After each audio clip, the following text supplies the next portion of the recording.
The breeze blowing from the Sea of Galilee was gentle, yet it could not lift the weight from the people's shoulders. A crowd spread across the grassy hill, their faces tired from the sun and from life itself.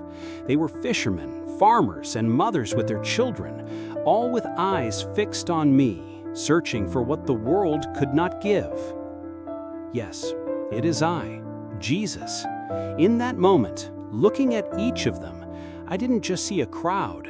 I saw stories of pain, loss, and a deep thirst for justice and greater meaning. I sat down, for what I had to say was not a command, but an invitation to see the world and themselves in an entirely new way. I began by speaking of the truly happy, not the rich or the powerful, but the poor in spirit, for theirs is the kingdom of heaven. I spoke of how those who mourn would be comforted, for their sorrow was seen by the Father.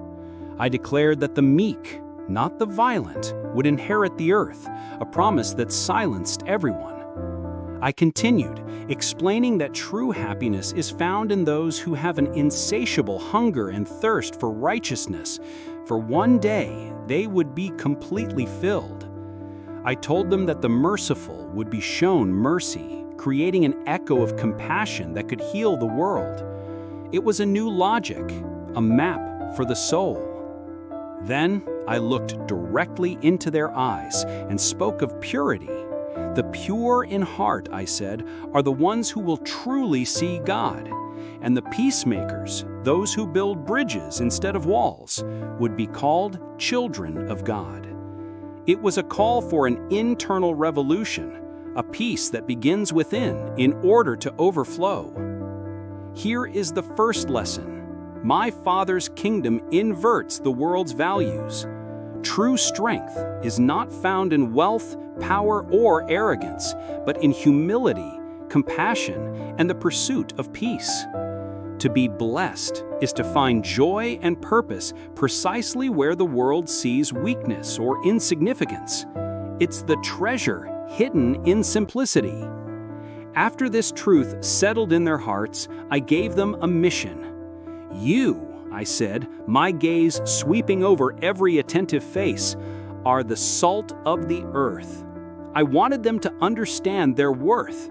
They were not merely passive listeners. They were agents of transformation, essential for adding flavor and preserving goodness in the world. I explained the metaphor. Salt, if it loses its flavor, is good for nothing but to be thrown out. So it is with a person who knows the truth but does not live by it. Their life becomes bland, without impact, unable to preserve what is good and make a difference in the lives of others.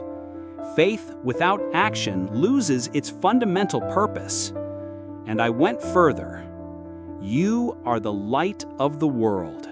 A city built on a hill cannot be hidden. A lamp is not lit to be placed under a bowl, but on a stand, so that it gives light to everyone in the house.